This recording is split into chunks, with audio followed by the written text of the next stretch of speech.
Hello, my name is Vince Mallet from Focus Microwaves, and today we're participating in Form Factor's webinar on advanced millimeter wave load pull and noise parameter extraction.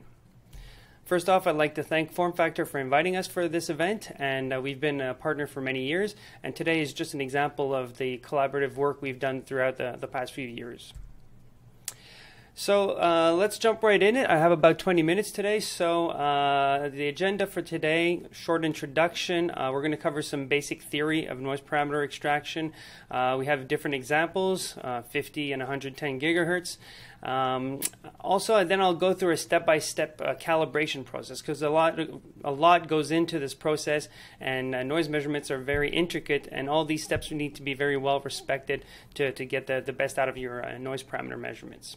We'll talk about impedance patterns, how that affects the performance as well, and tuning range. We all know how important tuning range is for passive tuners, especially in load pull, but we'll see how it applies to noise as well. Then a bit of sample data throughout the presentation and some final notes on best practices. So a quick introduction to Focus Microwaves. So, we have three main silos of activities. We obviously have a large portfolio of passive tuners, wideband fundamental and harmonic tuners. We have our pulsed IV and our modeling as well. Today we'll be focusing more on the passive tuner used for noise measurements. So we've been a Keysight solution partners for about 3 years now, and in this presentation we talk mostly about how to use PNAX and the noise figure option within the PNAX. But obviously we support other options for load pull and pulsed IV. But as I mentioned, we'll be focusing more on this aspect of integration with the Keysight equipment. So let's talk about noise figure and noise parameters. So noise figure, if we look at it in the time domain, the way we have to see this is we're looking for the additional noise our amplifier is generating. So we want to characterize that. Okay, so obviously an ideal amplifier would simply just amplify the signal, therefore increasing the amplitude and not really adding anything more to it. So in the real world, we know that the signal that's actually coming in our amplifier is not a pure sine wave. It has some noise tied to it, and obviously the amplifier will add its own noise as well as amplifying the signal. So the ultimate signal in the end will be increased in amplitude, but also will have other artifacts or other components to it. If you look at it in the frequency domain, this we're showing the equation at the same time, but basically this is what we're seeing. The amplifier doesn't discriminate, the signal, the carrier signal, and the noise. It basically amplifies everything coming into the input, and you'll see it at the output. And that's what we're trying to see, is like how much added noise is our device providing. So when we talk about noise parameter, we talk about extraction. We don't say, I'm just doing a noise parameter measurement. I'm doing noise measurements and then doing an extraction to get the four noise parameters. So the four noise parameters are minimum noise figure, the equivalent noise resistant, also known as RN, and gamma op. So gamma op has amplitude and phase, so that's why we say there's four parameters in total. So if we have this graphical view on the right here, so basically there's NF min. So the minimum noise figure is the lowest noise figure you'll get at a certain impedance. So at that point, we also call that gamma op. So the optimum impedance for the lowest noise figure. Now from that point, the noise figure will only increase. So as I move around on the Smith chart, that value would only go higher. So theory says that you need 4 points to extract the four noise parameters. So in other words, you need 4 measurements to solve the four equations that will basically allow you to extract that. In reality, you need much more than that because some points overlay, some points are very noisy or very far from the optimum point. You might fall in an instability region. So ultimately, we over-measure to basically get more results, and then we use more points than just 4 to actually get a decent extraction. So let's, but again, based on these measurements, the goal is to create this surface. So if you're familiar with load pull, usually this surface is the top point is at the top because we're looking for the maximum efficiency or the maximum power. In this case, it's inverted, so it goes upwards, and because basically we're looking for the minimum point. And at the end, we're looking at the RN, and basically that tells you the rate at which the noise figure is actually changing as you move away from the point. So a few millimeter wave examples. So everything I'm telling here, we'll say in the following slides applies for like the RF applications or the millimeter wave applications. It's just the point is stronger, or that you have to put more importance on these different steps when you actually go to millimeter wave, because the loss is higher, the uncertainty, the dynamic range, all of it becomes a bit more difficult to manage. So you need to make sure you address all these points adequately. So this is a full setup diagram, obviously. So we have our network analyzer and slash noise figure analyzer, so VNA and NFA. And what we do is we basically have two paths. So there's an S parameter path. So that path basically goes here through a switch matrix here, through the tuner, through the device or the different calibration standards that we'll put, and then goes again through the switch, and that's your S parameter path. Now if you want to go through the noise path, you're going through the noise source, again through this switch, and now we're not going upwards, we're continuing going through this switch, going through the LNA, and going to the noise path. So you basically have two distinct paths, S parameters and noise on the VNA. Okay, here on the right we basically have the equation. We'll dive deeper into this, but this is just to kind of show how the different terms affect the total noise figure of when we create these measurements. The noise figure of the DUT and the gain of the DUT, as well as the different noise figures of the different paths and the instruments, will have a different impact depending on how you configure them and to get optimal results. Okay, so here's a diagram with some real components in there. So here in this case, this is probably our most popular tuner that also covers RF, not just millimeter wave. So this is a 2 to 50 gigahertz. So this is a very wideband tuner that most foundries in the world use for this device characterization. So as you can see, we have very good coverage from 2 to 50 gigahertz, and this tuner actually connects directly to the probe. So this tuning range is very high, even at the DUT reference plane. And again, we have the setup here where we have our PNAX and the different paths from S parameters to noise. Now, once you go higher than 50 gigahertz, you run into not an issue, but a challenge where the VNA basically receivers are limited to 50 gigahertz. So you can't just use the same architecture. You have to basically split the signal and then down convert the signal so that the receiver can actually see a signal that's in the frequency range it can operate in. So in terms of S parameters, it's pretty straightforward. Keysight has this broadband heads that basically allow you to go pretty much very low hertz up to 120 gigahertz. So that's a path, the S parameter path that we know here, so that doesn't change. Now, what does change is when you go higher in frequencies, then you could run into some banded solution, and where in this case we were able to do 60 to 90 gigahertz, coax components here, but some waveguide components on the output. So this can be limited in terms of waveguide, but there's a lot more coax components that are coming out on the market. So we're seeing more and more possibilities in that sense, where we don't necessarily we use waveguides. We can use couplers and to kind of split out the signal. So there's different capability there, but we really like to leverage the fact that the tuners are coax and they mate very well with the head. So now we just need to figure out the down conversion part of it to kind of match the receivers of the PNAX. And on the right here is just a small example of a setup. This is actually for load pull and noise. So the tuner, there's a tuner on the input and on the output, and they're connected directly to the millimeter wave heads.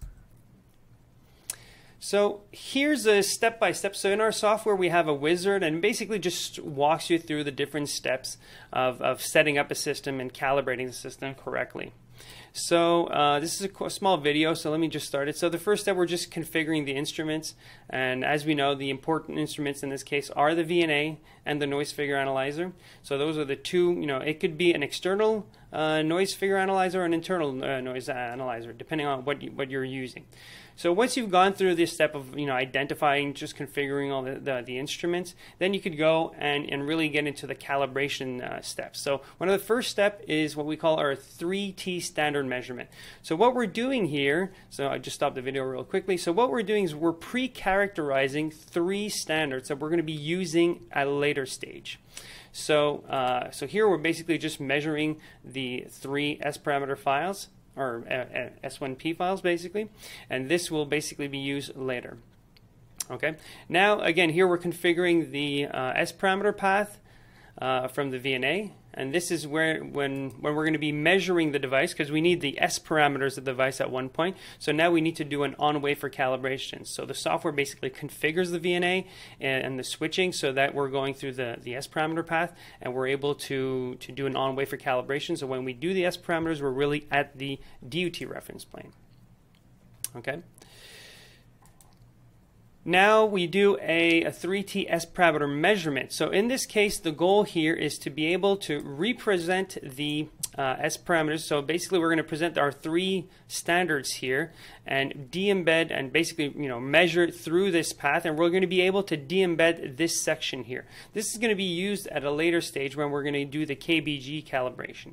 So this is basically used so that we can shift the reference plane here once we actually calibrate the receiver. We want to be able to make sure we're not generating the KBG here or the ENR at this point. We want to kind of shift it to this point so that when we calibrate the receiver, we're actually calibrating it at the right point. Okay, so we basically just remeasure the files and or input the files, and just it will calculate the S parameters required. Then another important point, we're cascading all these different paths here. So what's very important is we also need to know the impedance of the source here and as well as the receiver. So what we do here is, again, we're just switching the different paths and measuring the 1-port response so that once we cascade the tuner and cascade all the different components, we have all the right components to cascade it correctly. Then an obvious one is a tuner calibration. So here in the software we simply define the start, stop, step frequency, and that will basically step through all the calibration points that you need to perform the measurement.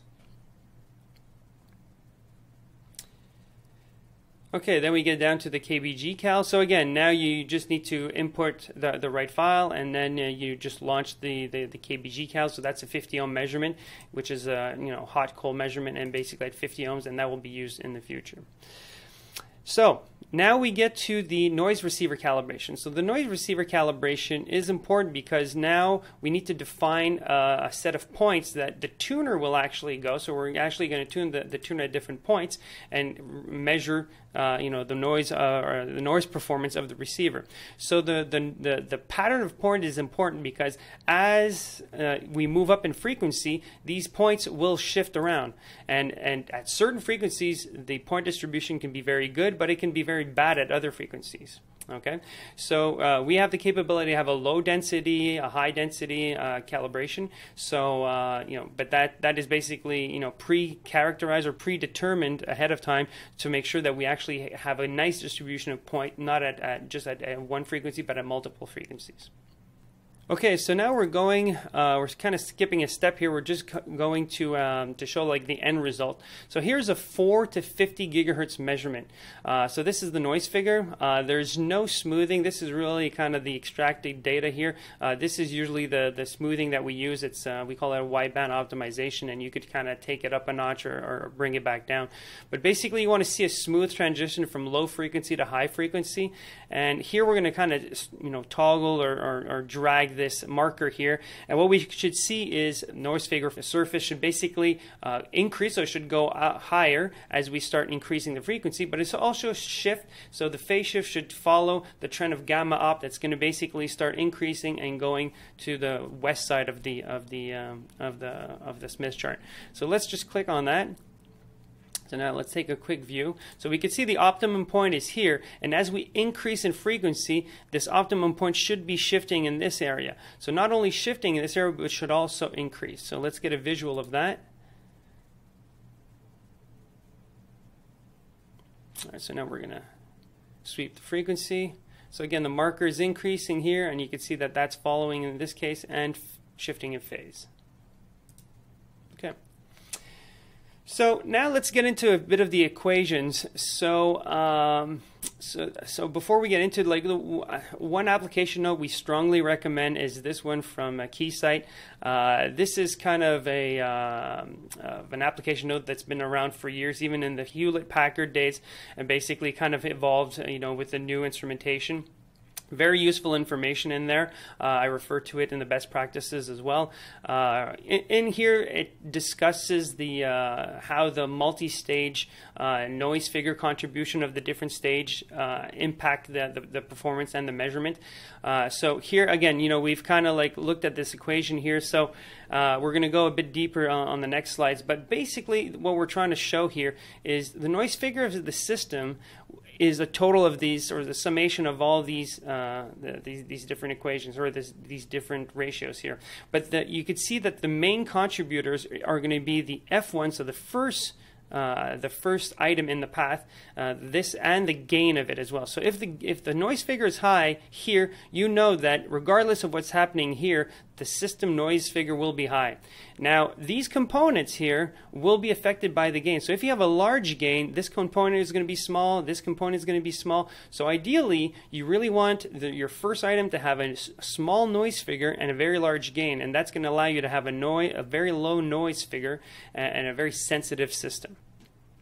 So I often get the question, do I need an external LNA? Our systems comes with these external noise modules, and basically those are switches. There can be a bias T inside, but the big component is also an LNA in there. I'll get the question from my customer, well, we just bought this brand new PNX. It's great. It has all sorts of great performances. Isn't that good enough just to measure noise figure?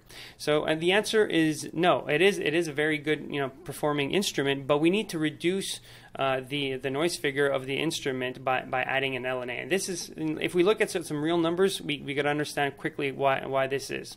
So this is the noise performance of the PNAX at different bands of frequencies.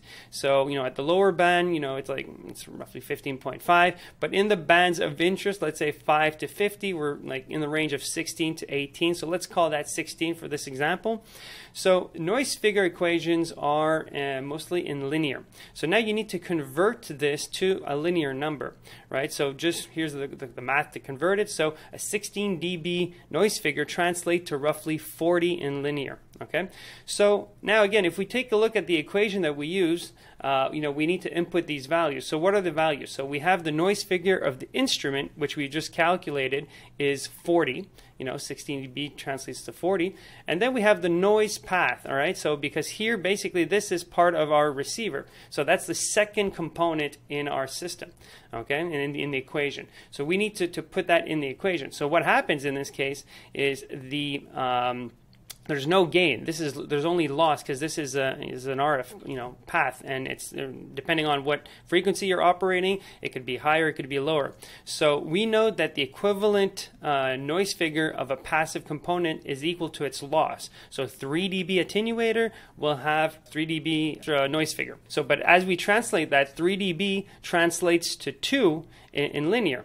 Now the gain is 1 over the linear value. So let's say in this case it's minus 3 dB. So what happens in that case? That becomes 0.5, right? So if we put that in the equation, now we have a noise path of 2. And if we put the noise figure of the instrument of 40 minus 1 divided by 0.5, this comes to 19 dB.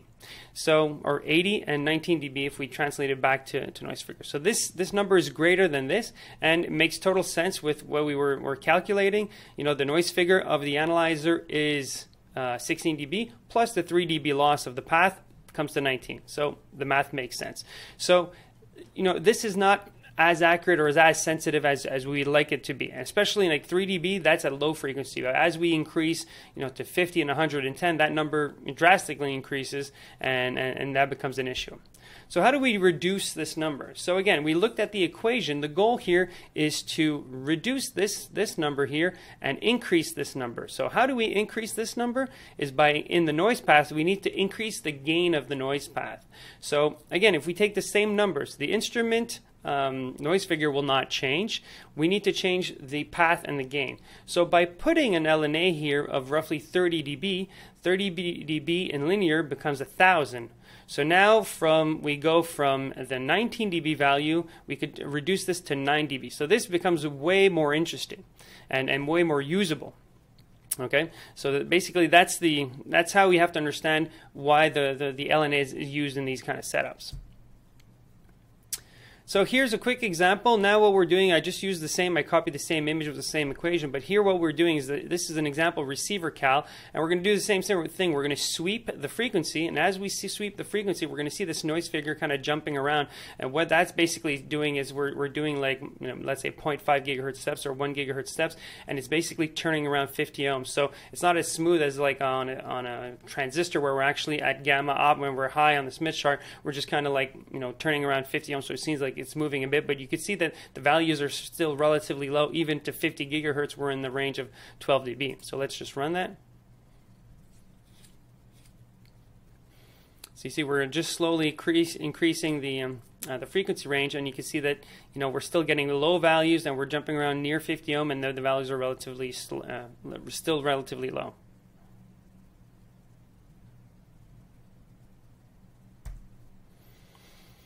Okay, one thing to also worry about is the stability of the device. Now, the stability circles are basically directly related to the S parameters of the device. So when you have an S parameter of a device that looks like this, you know that the S parameters are going to be like kind of like on the high end side here. So what this circle identifies is this is a potential unstable area. So as you tune the tuner, you don't want to be in this area too often. It's not because you are actually there that it's going to absolutely oscillate or be unstable, but potentially it can be. So you can see here as we move in frequency, we're plotting gamma opt here. So as we move here, we see that the stability circles are also moving.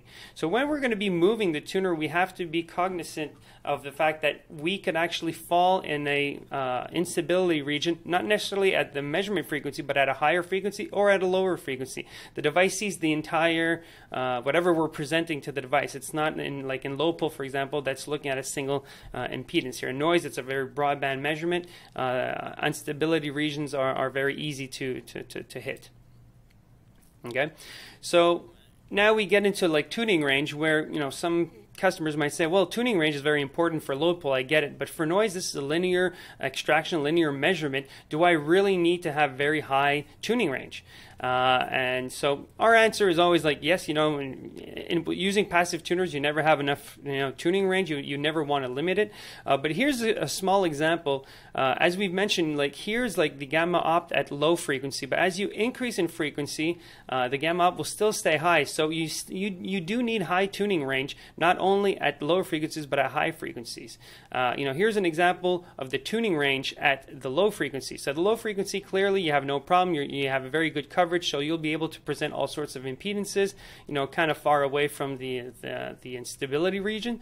But as you move higher in frequency, so now this is like the operating frequency that we're trying to tune impedances. Well, you can see that if you don't have enough tuning range at the high frequency, you're going to run into issues. You won't be able to go past the gamma op. You're going to be far from the optimum point. So this will hinder the capability of being able to reach the optimum points and to basically close those circles.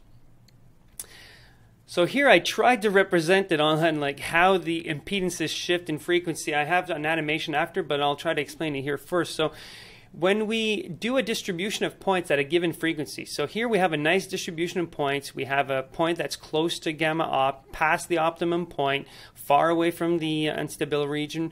We also have a point that's also kind of in mid-range, one that's a bit further, one that's much further. So this will give us a good distribution of points to extract and create these surfaces accurately.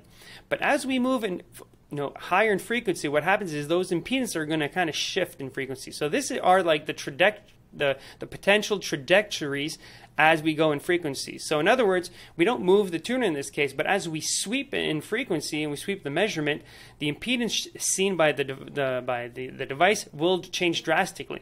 So it will start here, but then end up at a different point. So this is the end point. So again, this was at let's say 2 gigahertz, and this is like roughly 40 gigahertz. So what we're seeing here is now the same distribution of point is very different. We have 2 points very far and a lot of 2 points very close and a few points very far. So now you have nothing in the middle to kind of curve fit this accurately. You just have two points, so that's going to basically give you a line that's going to be very difficult to curve fit. So we do a lot of measurements, so sometimes this is not really a problem, but it could be a problem if you have this recurring situation on many frequencies. So here's an example. Again, in the software, we allow the user to define different point distribution. So here's a point distribution. You can see here at the beginning, we have a lot of points. We have a lot of green points. So what that means is the measurement is matching the extraction. So we basically can set a threshold. And what we're seeing in this one, as we click on it, so we're at roughly 30 gigahertz. So as we're measuring the points, the point distribution is good. The optimum point is in the middle there, and we have points past the optimum point. So this is an ideal point distribution. But as we go lower in frequency, we'll see the points start shifting around. And what we're going to see here, we have some blue points, some red points. So we're seeing more and more points that are kind of failing, that are not matching the measured and the extracted data. And you can see that at the end, when we get to the like 10 gigahertz-ish, we're getting like a very poor distribution. Now we're not even close to the optimum point, and we're all shifted on one side. In this case, the points are still green, so we're getting good results, but this is not something that you want to have happening on many frequencies. Here's another example where the point distribution is just better. We made a better selection of points at the beginning, and now when we shift in frequency, the point distribution stays more even, and even at the lower frequency, we have a very good point distribution across. So you'll see a few points that still fall in the blue and the red, but most of the points are green across all the frequency points.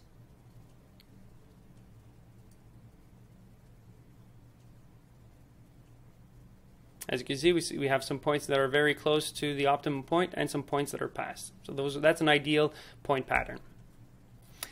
So how do we do this? The high frequency delta tuners that we've come up like about 3 years ago, have been extremely popular for load pull because they were capable of taking the tuner and connecting it directly to the probe tip. So traditional tuners are very similar, use the same technology, same type of probing and things like that. But we can see that here there's no way to connect that directly to the probe. You need to add a cable, and this loss will basically limit the tuning range of the tuner. So in this case, we've totally eliminated the cable, which allows you to get the best tuning range as possible. So this will allow you to not only get good tuning range at lower frequencies, but at high frequencies. And if the tuning range is too high and you are hitting those instability ranges, well, you could bring it down. It's always easier to bring the tuning range down than to bring it back up. That's something you can't do in noise. So here's just a quick example. You see that this is like a poor tuning range, and this is a better tuning range. Probably slightly exaggerated, but it's just to kind of show the example. So final notes, best practices. This is just one quick slide. Shielded room, we can't mention this enough. Shielded room is something that some customers try to, it's an expensive investment, obviously, but this is something that if you want to get into some low noise, serious noise measurements, this is something that you absolutely need. With everything that's, with all the cell phones, the Wi-Fi, the interferences that we have these days, it's almost impossible to get accurate noise measurements without being in a shielded environment. Then I refer again to the fundamentals of RF microwave noise figure measurements from Keysight. It's just a really good step-by-step document that helps you choose the right noise source. Worry about mismatch of noise sources. A lot of customers don't they take whatever noise source that's hanging around. So when you do 50 ohm measurements, you might use a different one than you're using at 50 gigahertz when you're doing noise parameter extraction. Some of them have 6 dB ENR, some of them will have 15 dB ENR. So you need to choose the right ENR source. You might need to recalibrate sometimes if you want to hit different frequency points. As the noise source is calibrated at given fixed gigahertz, you might want to have some points inside so that you don't have to interpolate. You could basically get that pre-calibrated. So they go into that quite in detail. Choosing the right receiver, that's an obvious one, and really doing a dynamic range or a noise budget. Because what ends up happening is you have limitations in terms of dynamic range on the receiver. The LNAs that we use also have a certain dynamic range you need to respect, and so does the device. So you really need to budget that correctly. You can't just mix and match anyone and hope to have, from 2 to 110 gigahertz measurement in a smooth curve. You might have to divide that band up. You might have to choose some right attenuation. So there's a lot that goes into it before you actually do the measurement. Because I see this a lot of time. Oh, we see a saturated curve, like, oh, what's wrong? The system's not working. But in the end, we just need to do a bit of more analysis ahead of time to make sure that we budgeted the dynamic range correctly. So that was a quick overview. I tried to cover as much as possible in less than 25 minutes. If you do have additional questions, we have, you could go on our website. We have some frequently asked questions that are available that can help you there. But, you're more than welcome to sending me an email as well, vince@focus-microwaves.com, and I'll be glad to answer any questions you may have. So thank you again for watching, and I hope to see you soon. Thank you.